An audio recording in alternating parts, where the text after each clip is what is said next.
Hello guys, welcome back to my channel. வீடியோக்குள்ளே போகிறதுக்கு முன்னாடி மறக்காம இந்த வீடியோக்கு ஒரு லைக்கை போட்டுருங்க. லாஸ்ட் பார்ட்டில் டாக்டர் கிட்ட ஹீரோயின் பேசிட்டு இருந்ததுனால அந்த ஃபைல் அவகிட்ட இருந்து பிடிங்கிட்டு வந்து இவன் ரூமில் உட்காந்து புலம்பிட்டு இருக்கான். எதுக்காக ஜான்வி இப்படிலாம் நீ பண்ணிக்கிட்டு இருக்க? நான் மூடி மறைச்சு வச்சிருக்க விஷயத்த நீ எதுக்காக தெரிஞ்சுக்கணும்னு நினைக்கிற? இப்போ தானே நான் உனக்காக சேஞ்ச் பண்ணிக்கணும்னு நான் நினச்சிட்டு இருந்தேன். அப்படி இருந்துமே நீ ஏன் இப்படிலாம் பண்ணிட்டு இருக்க அப்படிங்கிற மாதிரி கோவப்பட்டு பேசிட்டு இருக்கான். கீழே இவர் இப்படி கோவப்பட்டுட்டு போகிறத பார்த்தா அப்போ அந்த டாக்டர் சொன்னதெல்லாம் உண்மைதான் போல அப்படிங்கிற மாதிரி யோசிச்சுட்டு இதை அவர்கிட்ட கேட்டு தெரிஞ்சுப்போம் அப்படின்னு சொல்லிட்டு முடிவு எடுத்துட்டு மேல போறா. அப்படி போகும்போது அவளுக்கே ஒரு செகண்ட் பயமா தான் இருக்கான்னு அவன் பார்த்துட்டு போன அந்த பார்வை அப்படி ரொம்ப கோவமா தானே பார்த்துட்டு போனா.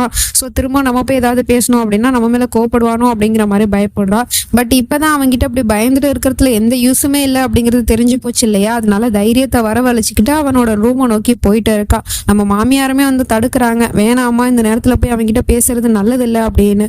ஆனா இவ கேட்க மாட்டேங்கிறா. நீங்க உள்ள வராதீங்க, நான் போய் பேசிதான் ஆகுவேன் அப்படிங்கிற மாதிரி சொல்லிட்டு உள்ள போறா. போய் பார்த்தா அவன் கோவமா தான் உட்காந்துருக்கான். நம்ம ஜானியுமே அவன்கிட்ட போய் இங்க பாருங்க வராஜ், நான் உங்ககிட்ட ஒரு விஷயம் கேட்கணும் அப்படின்னு சொல்லிட்டு கேட்க ஆரம்பிக்கிறா. அந்த டாக்டர் பேரை சொல்லி அந்த டாக்டர் உங்களுக்கு தெரியுமா அப்படின்னு சொல்லிட்டு கேட்ட உடனே அவனுக்கு கோவம் வந்தது. அங்கிருந்து பொண்டாட்டியை நோக்கி கோவமா நடந்து வந்துட்டு இருக்கான். அதுக்குள்ள மாமியாரும் உள்ள வந்து என்ன பண்ணிட்டு இருக்க ஜான்வி, வா வெளியே போலாம் அப்படின்னு சொல்லிட்டு கூப்பிட்டுட்டு இருக்காங்க. ஆனா நம்ம ஹீரோயினி எதுக்குமே பயப்படாம அப்படியே நின்றுட்டு இருக்கா. இவன் டக்குன்னு அவகிட்ட போய் என்னை பார்த்தா உனக்கு எப்படி தெரியுது? பைத்தியம் மாதிரி தெரியுதா? இல்ல சொல்லு, பைத்தியம் மாதிரி தெரியுதா? எந்த ஆங்கிள் நான் பாக்குறதுக்கு பைத்தியம் மாதிரி தெரியுறேன்? இந்த பக்கம் பார்த்தா தெரியறனா இல்ல அந்த பக்கம் பார்த்தா தெரியறனா? இல்ல சட்டையை கிழிச்சு போட்டு அலையிறானா? இல்ல உன்னோட லிப்ஸ்டிக் வலையெல்லாம் எடுத்து மாட்டிக்கிறானா? சொல்லு, நான் எந்த ஆங்கிள் பாக்குறதுக்கு பைத்தியம் மாதிரி தெரியறேன் அப்படிங்கிற மாதிரி பைத்தியம் மாதிரி தான் பேசிட்டு இருக்கான். உடனே மாமியாரும் வேணா அது நிலைமை சரியில்லாம இருக்கு, வாமா இங்க இருந்து போயிடலாம் அப்படின்னு சொல்லிட்டு கூப்பிட்டா டக்குன்னு அவங்கள பிடிச்சி தள்ளி விட்டு நம்ம ஹீரோயினோட கழுத்தை பிடிச்சி நெரிச்சு அப்படியே மேல தூக்கிட்டு நிக்கிறான். அவன் கண்ணுல அவ்வளவு கொலவெறி தெரியுது. விட்டா கழுத்தை நெரிச்சியே சாவடிச்சிருவான் போல. இவளுமே விடுங்க அப்படிங்கிற மாதிரி சொல்லிட்டு இருக்கா. ஆனா அவன் கேட்க மாட்டேங்கிறான். இன்னுமே கழுத்தை நல்லா ஃபோர்ஸா நெரிச்சுக்கிட்டு இருக்கான். அப்ப நம்ம ஹீரோயினுக்கு அவங்க சொன்ன விஷயம் மைண்டுக்கு வந்துட்டு போகுது. அவங்க சொல்லியிருப்பாங்க, அவன் ஏதாவது உங்ககிட்ட வயலன்ஸா நடந்துக்கிட்டானா நீ அப்ப அவங்ககிட்ட எமோஷனலா தான் பேசணும் அப்படிங்கிற மாதிரி சொல்லியிருப்பாங்க. அதனால இவளும் விராஜ் நீங்க என்ன பண்றீங்க, உங்களோட பொண்டாட்டியே கொல்ல பாக்குறீங்களா அப்படின்னு சொல்லிட்டு கேட்டதுமே அவன் டக்குன்னு நம்ம ஹீரோயினையை விட்டுறான். அவளுக்கு கொஞ்ச நேரத்துல மூச்சு முட்டிடுச்சு. நம்ம மாமியார் தான் போய் சமாதானப்படுத்தி தண்ணி எல்லாம் கொடுத்து மருமகளை தேத்திட்டு இருக்காங்க. ஏமா அப்படிலாம் பண்ணிக்கிட்டு இருக்க, இதுக்கு தான் சொன்ன அவன்கிட்ட வச்சுக்காத அப்படிங்கிற மாதிரி அவனும் அங்க இருந்து போயிடுறான் கோவப்பட்டு. இங்கே இந்த டாக்டர் கால் பேசிட்டு இருக்கும் போதே கட்டாச்சு இல்லையா? அதனால திரும்பவும் கால் பண்ணி பாக்குறாங்க, கால் போக மாட்டேங்குது. இவங்க உடனே யோசிச்சு பாக்குறாங்க, ஒருவேளை அந்த விராஜ் அந்த இடத்துக்கு வந்திருப்பானோ, அவன் ஏதாவது ஜான்வியை பண்ணிருப்பானோ, அந்த கடவுள் தான் அவங்ககிட்ட இருந்து அந்த பொண்ணை காப்பாற்றணும் அப்படின்னு சொல்லிட்டு இருக்காங்க. அப்ப அவங்களுக்கு திடீர்னு ஒரு யோசனை வருது. இப்போ ஜான்வி அவங்ககிட்ட இருந்து காப்பாற்றணும்னா அதை ஒருத்தரால் மட்டும் தான் முடியும் அப்படிங்கிற மாதிரி சொல்லிட்டு திரும்ப ஃபோன் நம்பர் தேடிட்டு இருக்காங்க. யாரு ஃபோன் நம்பர் தேடுறாங்க அப்படிங்கிறது தெரியல. இவனும் இந்த பக்கம் புலம்பிட்டு இருக்கான், எல்லாம் அந்த டாக்டரால வந்தது, அந்த டாக்டருக்கு என்ன தேவையில்லாத வேலை, என் வாழ்க்கையில எதுக்கு அவ தலையிடுறா அப்படிங்கிற மாதிரி சொல்லிட்டு ஃபர்ஸ்ட் அந்த டாக்டரோட நம்பர் எப்படி அவளுக்கு கிடைச்சிச்சு, அப்புறம் அந்த ஃபைல் எங்க தான் போச்சு அப்படிங்கிற மாதிரி சொல்லிட்டு அதை தேடிட்டு இருக்கான். அப்ப நம்ம ஜான்வி அந்த பேப்பரை கொண்டு வந்து நீட்டுறா. இதைத்தானே தேடுறீங்க, டாக்டர் ராணா கிட்ட தானே நீங்க பேசணும், இந்தாங்க பிடிங்க அப்படின்னு சொல்லிட்டு அந்த பேப்பரை கொண்டு வந்து நீட்டிட்டு சொல்லிட்டு இருக்கா. ஜான்வி உனக்கு என்னதான் பிரச்சனை, ஏன் நீ இந்த மாதிரிலாம் பண்ணிட்டு என்ன நீ கோவப்படுத்திக்கிட்டு இருக்க? அம்மா நீங்களாவது இவள்கிட்ட சொல்லி புரிய வைங்களேன், எதுக்காக இவ தேவையில்லாத விஷயத்தெல்லாம் தலையிடுறா அப்படிங்கிற மாதிரிலாம் பேசிட்டு இருக்கான். ஆனா நம்ம ஜான்வி இதை அப்படியே ஃப்ரீயா விட போறது இல்லையா? அதனால கேட்குறா. அப்ப நான் உங்ககிட்ட அப்படி வந்து என்னத்தை கேட்டுட்டேன், ஜஸ்ட் அந்த டாக்டரோட பேரை மட்டும் தான் சொன்னேன், அதுக்கு உங்களுக்கு அவ்வளோ கோவம் வருது, என்ன நீங்க கொல்லவே பார்த்துட்டீங்க, இதுல நான் உங்களை என்னத்தை புரிஞ்சுக்கிறது அப்படிங்கிற மாதிரி கேட்டுட்டு இருக்கா. உடனே இவன் அம்மா மடியில படுத்துக்கிட்டு, அம்மா நீங்களாவது ஜான்வி கிட்ட சொல்லி புரிய வைங்கம்மா, அவளுக்கு ஏமா என்னோட காதல் புரியவே மாட்டேங்குது, அவளை நான் ரொம்பவே காதலிக்கிறேம்மா, ஆனா அவ பாருங்க என்னை புரிஞ்சுக்காமலே பேசிட்டு இருக்காமா அப்படிங்கிற மாதிரிலாம் சொல்லிட்டு அழுத சீனை போட்டு பேசிட்டு இருக்கான். அப்ப இவளுக்கு டக்குன்னு கோவம் வந்துருது.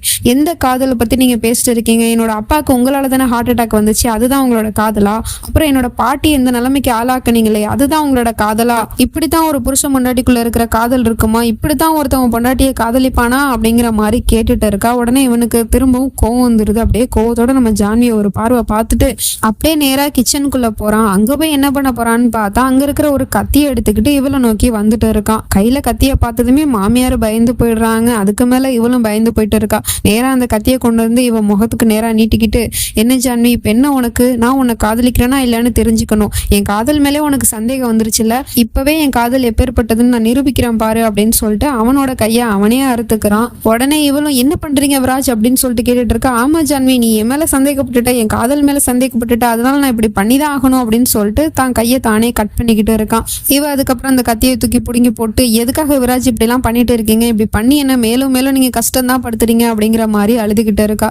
பின்ன நான் என்னதான் ஜான்வி பண்றது, நீ தான் என்ன நம்ப மாட்டேங்கிறிய, நான் உன்னை உண்மையிலே காதலிக்கிறமா அப்படிங்கிற மாதிரி சொல்லிட்டு இருக்கா. அவளுக்கு உடனே கோவம் வந்துருது. போதும் நிறுத்துங்க, பொய் மேல போய் சொல்லிக்கிட்டே இருக்கீங்க. இன்னும் எவ்வளவுதான் பொய் சொல்ல போறீங்க? என்ன காதலிக்கிறேன்னு மூச்சுக்கு 300 தடவை சொல்றீங்களே, உங்களோட காதல் ஏன் மேல இல்ல.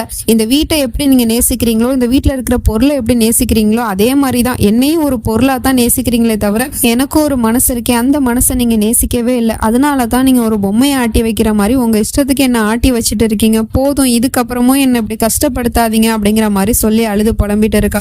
ஏன் ஜான்வி நீ இப்படிலாம் பேசிட்டு இருக்க? உன்னை அந்த மாதிரிலாம் நான் நினைக்கவே இல்லை ஜான்வி, நான் உன்னை உண்மையா காதலிக்கிறேன், உனக்கு ஏன் என் மனசு புரியவே மாட்டேங்குது அப்படின்னு சொல்லிட்டு அவளோட மடியில படுத்து அழுதுட்டு இருக்கான். ப்ளீஸ் ஜான்வி, என்னை விட்டு போயிடாத, என்னோட காதல் நிஜம் அப்படிங்கிற மாதிரி. நம்ம ஹீரோயினுக்கு உடனே டாக்டர் சொன்னதுதான் ஞாபகத்துக்கு வருது. அவங்க சொல்லியிருப்பாங்க அவன் நிரூபிக்கிறதுக்காக எப்படி வேணா எமோஷனல் பிளாக்மெயில் பண்ணுவான் அப்படிங்கிற மாதிரிலாம் சொல்லியிருப்பாங்க. அதை நினைச்சு பார்த்துட்டு குரலி வித்த காட்டுறான், ஏமாந்துராத அப்படிங்கிற மாதிரி.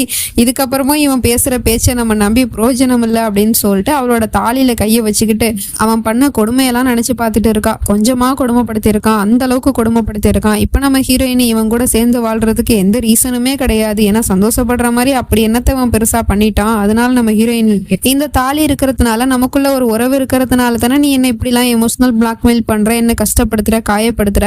இதுக்கப்புறமா இந்த தாலியை போட்டுக்கிறதுல நான் எந்த பிரயோஜனமே கிடையாது அப்படின்னு சொல்லிட்டு அந்த தாலியை அப்படியே மெதுவா கலட்டி அவன்கிட்ட கொடுத்துட்றா. அவன் அந்த தாலியை பார்த்ததுமே ஷாக் ஆயிடுறான். ஏன்னா இவன் இவ்வளோ பெரிய முடிவெடுப்பா அப்படிங்கிறத அவன் எதிர்பார்க்கல. பட் இருந்தாலும் எதுக்காக ஜான்வி பண்ணி இதை கலட்டின, இதை போடு அப்படின்னு சொல்லிட்டு இருக்கான். ஆனா அவ போட மாட்டேன் அப்படின்னு சொல்லிட்டு பிடிவாதமா உட்காந்துருக்கா. ஜான்வி நான் சொல்றேன்ல உன்னோட கழுத்துல மாட்டு அப்படின்னு சொல்றான். அப்பவும் கேட்க மாட்டேங்க. ஜான்வி நான் தான் சொல்றேன்ல அதை கழுத்துல மாட்டு அப்படின்னு சொன்னாலும் அவ கேட்கல. உடனே அவகிட்ட இருக்கிற அந்த தாலியை பிடிங்கிட்டு கோவமா அங்க இருந்து எழுந்திரிச்சு போறான். எங்க போறான்னு பார்த்தா அவன் அங்க இருந்து போய் அவனோட கன் எடுத்துட்டு வரான்.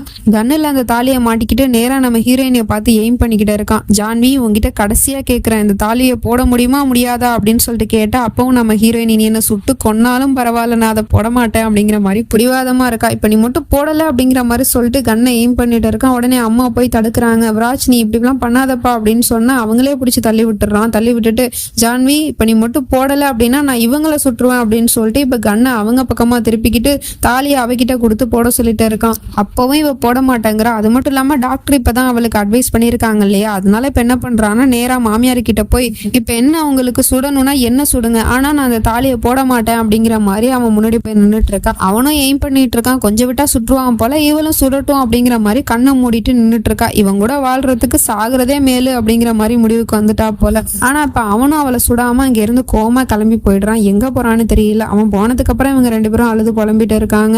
அதே சமயம் இந்த பக்கம் இந்த டாக்டரும் ஒருத்தவங்களோட நம்பரை தேடிட்டு இருந்தாங்க இல்லையா, அந்த நம்பரை தேடி கண்டுபிடிச்சிட்டாங்க. இப்ப அவங்கள பாக்குறதுக்காக வேகமா கிளம்பி போயிட்டு இருக்காங்க. போய் வாச கதவு திறந்தா இவங்களுக்கு பயங்கரமான ஷாக்கு. ஏன்னா அங்க வந்திருக்கிறது இந்த வராஜ் பையன் தான். நேரா அந்த டாக்டரே தேடி வந்துட்டான் போல. ஏன்னா எல்லாத்துக்கும் காரணம் இந்த டாக்டர் தான் இல்ல, அதனால இவங்க சோழியை முடிச்சிடலாம் அப்படிங்கிறதுக்காக வந்திருக்கானோ என்னமோ. வெயிட் பண்ணி தான் பார்க்கணும். நெக்ஸ்ட் நடந்துச்சு நம்ம அடுத்த பாட்டுல பார்த்து தெரிஞ்சுப்போம். அது வரைக்கும் பை ஃப்ரெண்ட்ஸ்.